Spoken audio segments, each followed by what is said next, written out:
Assalamualaikum warahmatullahi wabarakatuh.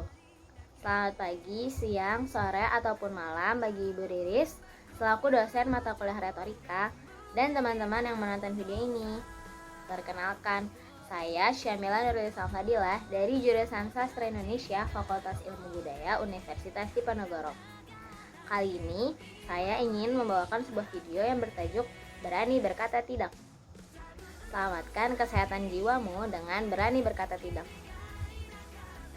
Kamu itu orangnya gak enakan, cuman pengen bikin orang lain bahagia. Susah buat nolak ketika dimintain bantuan. Atau kalau kamu nolak, kamu ngerasa kamu akan menyakitin orang tersebut.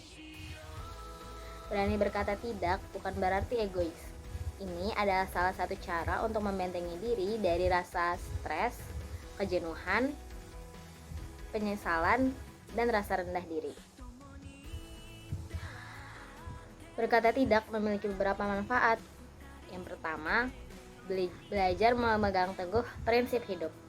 Setiap orang pasti punya prinsip hidup. Kebanyakan hanya angat-angatan atau semangat di awalnya saja. Nah, dengan berani berkata tidak, hal ini juga termasuk berlatih untuk belajar memegang teguh prinsip hidup yang kamu yakini. Manfaat yang kedua, on time menyelesaikan kewajiban. Dibanding berkata tidak, kamu malah mengiyakan permintaan setiap orang karena enggan menolak dan segan. Jika sudah begitu, apakah kewajibanmu sudah terselesaikan?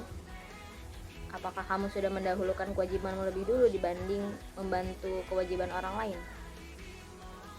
Manfaat yang ketiga, agar orang lain bisa memahami kamu.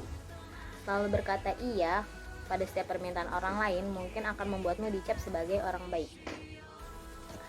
Namun, yang orang lain pikirkan hanyalah kata iya yang terucap dari bibirmu. Mereka tidak peduli bagaimana perasaanmu ataupun hal yang kamu sukai. Mereka hanya menginginkan kata iya terucap dari bibirmu. Nah, dengan berani berkata tidak, kamu membantu mereka untuk memahami bagaimana perasaan dan apa yang kamu sukain. Bagaimana mereka mulai memahami dirimu. Manfaat yang keempat, menghemat uang dan waktu. Terkadang kita enggan menolak ketika diajak hangout karena takut dicap sombong. Padahal ada keadaan-keadaan lain yang memungkinkan kita untuk bisa menolak ajakan tersebut.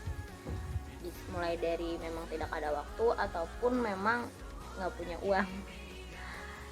Nah, jika udah begitu gak apa-apa untuk nolak dan berkata tidak karena memang keadaan yang tidak memungkinkan. Dan jangan lupa untuk memberi alasan dan pemahaman agar orang yang kamu tolak tidak melabelkan dirimu sebagai orang yang sombong. Bagaimana sih caranya berkata tidak? Yang pertama, katakan dengan tegas. Katakan dengan lantang dan tegas kata tidak itu. Dengan begitu, orang lain tidak akan bisa menolak kata tidakmu. Mereka tidak bisa memaksamu lagi apabila kamu sudah berkata tidak. Yang kedua, katakan pada dirimu sendiri bahwa berkata tidak itu bukanlah hal yang egois. Yang ketiga, jujurlah pada diri sendiri. Jujurlah apa yang kamu rasakan ketika orang lain meminta bantuan ataupun mengajakmu melakukan sesuatu. Yang keempat, yakinkan dirimu alasan menolak. Pasti kamu mempunyai alasan untuk menolak hal tersebut. Yakinkanlah dirimu agar kamu berani dan bisa berkata tidak kepada teman. Dan jangan lupa berikan pula alasan itu kepada teman yang kamu tolak agar mereka memahami dan mengerti situasi maupun kondisi yang sedang kamu jalani. Kata tidak yang meluncur dari bibirmu bukanlah sebuah tabu, melainkan perlu.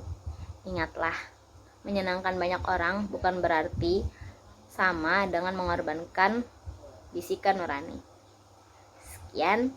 Wassalamualaikum warahmatullahi wabarakatuh.